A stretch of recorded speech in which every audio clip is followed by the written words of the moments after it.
Hello everyone, welcome to Average Android J. My name is Jason.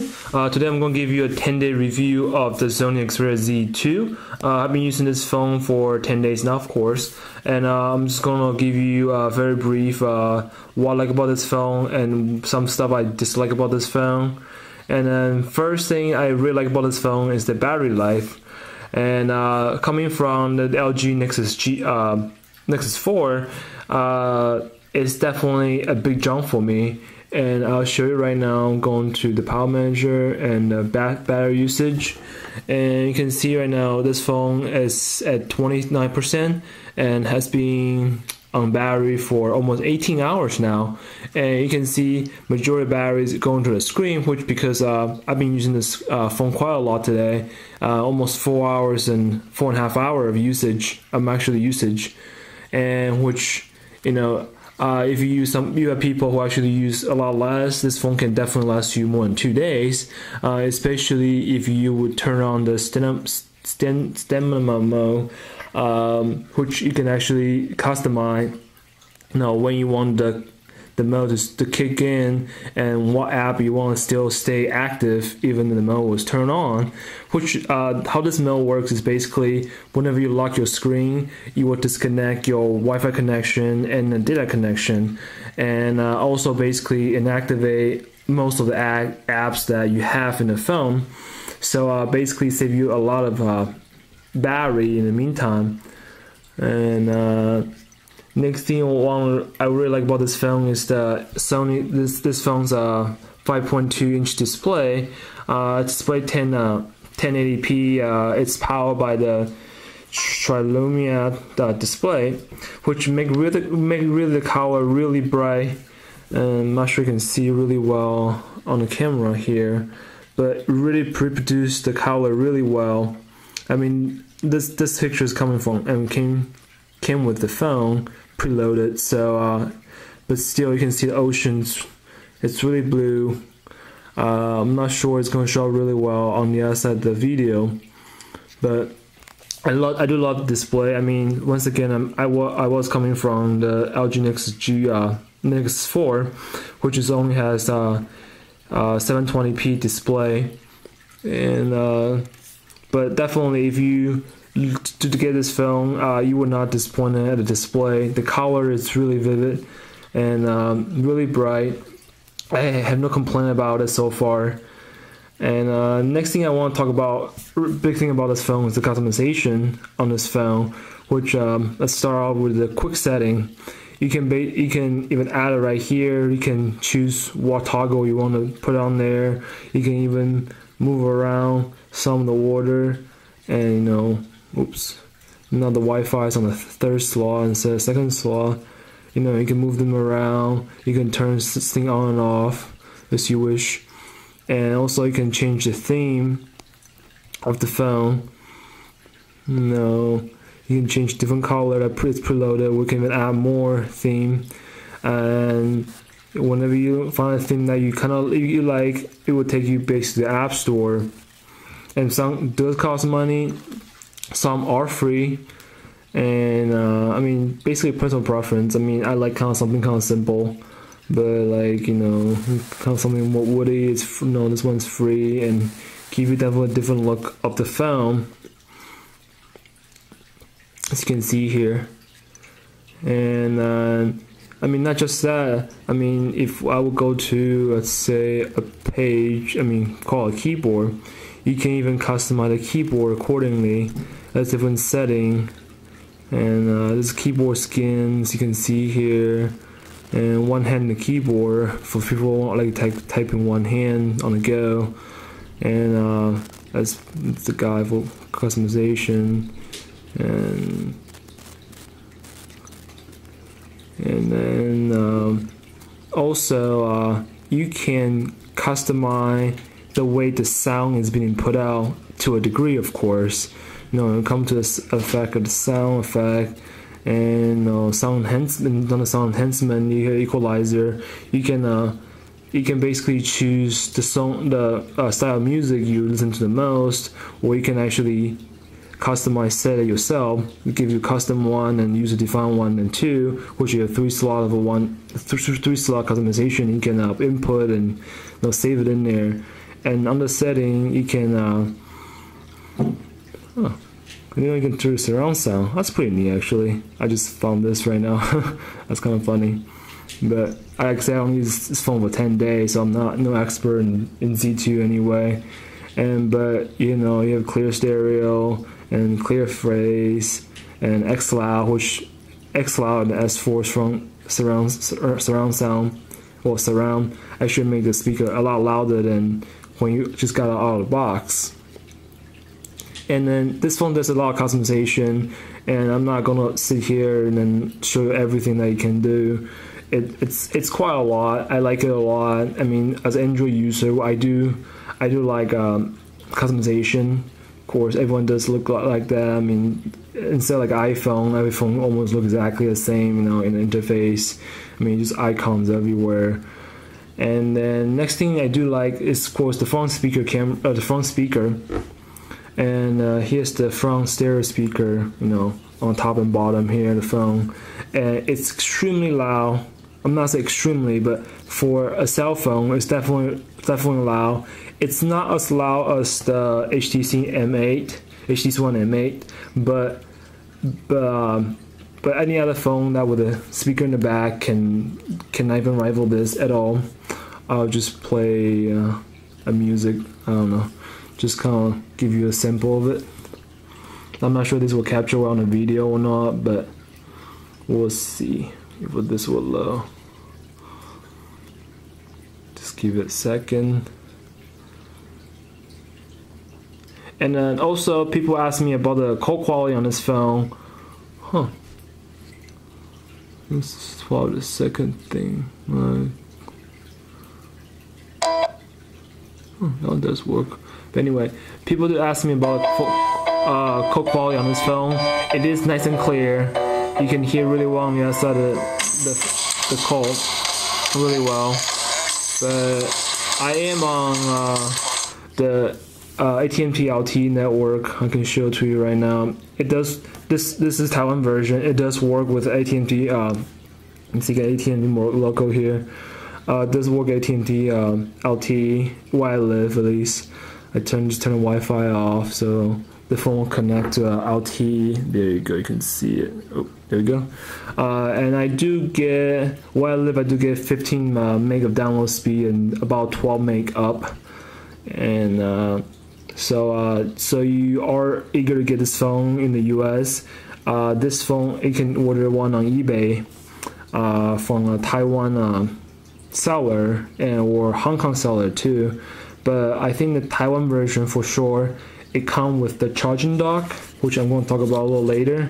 The charging dock and the noise cancelling headphone, and you also come with a leather portfolio case, and which I will talk about a little more about this 3 items in a little bit. And so this phone, it's really great. I have no problem, and the camera is definitely amazing. It has the G lens with a 20.7 megapixel camera on the back, and I mean, I'm coming from the LG Nexus 4 with only 8 megapixel, and Nexus phones never have a great camera, so this camera definitely blown me away. I have a chance to work with the HTC One MA, and I don't think I'm that impressed with the picture quality just yet, and this phone definitely blew me away by far. And man, they have a lot of different mode, and I am, oops, take a picture by accident. But anyway, there's a Superior Auto mode, which I'm using most of the time. The manual mode I use it sometime, but I found I usually get better picture with Superior Auto mode, not because the 20 megapixel is not that great. It's just the fact I don't know how to do a professional setup myself, so I usually find out Superior Auto mode works better. The 4K video, I haven't used it too much yet, and one time I tried to open it up, it actually crashed the camera app, and I had to restart my phone in order for camera app to even work in the video mode. And I am clicking random stuff. I have no idea what I'm doing. And anyway, The time shift mode is definitely neat. You know, you can take a slow motion video, which is pretty neat. And if you like to shoot videos, this definitely give you it does give you a really good tool. And the background defocus, I'm not really an artistic person, so I used try a few times. Kind of I mean, if you're that kind of people, you know, as more artist, and then can actually shoot nice picture, go for it. I'm personally, I just point and shoot, and not really that good with it. The AR effect, it's cool and all, but honestly, I think I will probably never use it. It's kind of neat in a way, if actually it will work, of course. There we go. It just takes some time. I heard a lot of people say this phone is somewhat lagging. I don't think it's picking on the depths. It's not really picking on the depths at the table I'm pointing at, so it's not really giving me the surface that I would like. But I don't know why it's not working. But anyway, for this the time shift burst I found pretty useful, especially when I'm trying to take a picture of my pets, because they do move around a lot. And if you have kids yourself, you definitely find this mode it's very useful, because you know kids can never sit still. So you know, just take a quick shot, and then you basically give you the picture of the moment you take the shot, and 30 frame and 30 frame before and after, so you get 61 picture at once. And the picture quality of the time shift burst is not the greatest, but it won't miss any moment with this mode. And then next I want to talk about the charging dock, which this come with the Taiwan version. The phone come with the phone, the Taiwan version, but I heard that the Singapore and UK version does not come with it, so you will have to pay extra for it. My opinion, I will pay the money for it if I do have to, because I can charge the phone by just simply, you know, put it on the dock, and I don't have to open out the cover on the side to get to my USB port. Which funny thing is, I haven't opened this up since last time I filmed the video, which was 10 days ago, of course. And I don't want the rubber for the water seal to wear away from opening and close too often. So this dock is definitely nice. You know, you can even just log onto it and watch video, and don't hold it, and you can use it as a charger, of course. And next thing I want to talk about, the case that came with it. This does come with the phone, with Taiwan version. I don't think it will come with any other version. I don't think, but I'm not 100% sure. It is nice. It hook onto the phone really well. You know, it can stand up like a portfolio case can do, and cover your phone front and back. However, I'm not a portfolio case guy, and I think it moves around too much for me. So I did order a phone case, and it came just in time today. And here's just some cheap case, you know, on eBay. And next thing I want to talk about real quick is the headphone that come with it. And I heard, again, this does come with the Taiwan version and does not come with the UK and the Singapore version as a release out there. And heard that the headphone that does come with those two versions sucks really bad, which I'm really disappointed Sony that do that. Which we got pay extra money for it. But honestly, this headphone is kind of crappy feeling, but it does produce pretty good quality despite how crappy it feel. And then the noise cancelling does work really well, at least in my office. When I put it on, and even though there's music playing in the background in my office, I couldn't hear it. I couldn't hear anyone talking even next to me. Works really well. Now this phone, I really like this phone so far, but it does have some drawback. One big thing I really want to talk about first is the build quality. It's not the material they use, and it means a glass front and back, an aluminum frame all around, but it's the alignment of the screen that has problem. That it's what's setting the Sony Z2 back, the launch day 2 back. You can see I can actually put a business card in the corner right here, but in this corner I can't put it in because it's actually really tight right here. So basically the screen has actually got turned a little bit, so there's a gap here in the top.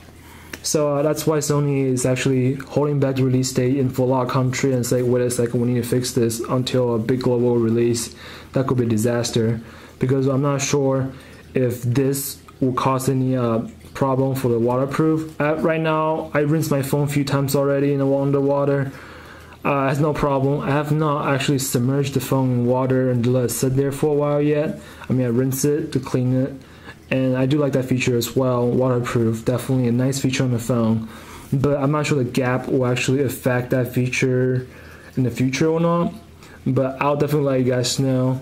And also people say there are some lag on the phone. I do experience once in a while, not too often I have to say. I experimented once in 2-3 days, not too often, not too bad. And very smooth, I have to say. I mean, it's a new flagship, just came out, so a new update will actually fix those. And one more thing I want to address before I leave, it's more a personal thing. This phone, it's not very comfortable to hold because the shape and the form, not very comfortable to hold. But I have a smaller hand, so that's probably why. But other than that, this phone is amazing. If you want to pick up, I would suggest you to wait a little bit until Sony fix the production, the issues they have. Other than that, if you really want this phone right now, head to eBay. You can find a lot of sellers from Hong Kong or Taiwan. And they will sell this phone range from like $840 US to 900, 960. Depends, you know, you can find a cheaper one, you can find a more expensive one. But I will do more in-depth video of this phone, about the camera and battery test and any aspect of the phone that I think would be beneficial for you guys to know about. And if you want to know anything about this for this phone, please leave a comment down below. And if you like this video, please thumbs up. And if you want to know more about this phone, and just follow me, subscribe and follow me, and I will post more video about this phone. And I soon have time to film more in-depth video of some aspect. So see you next time, guys.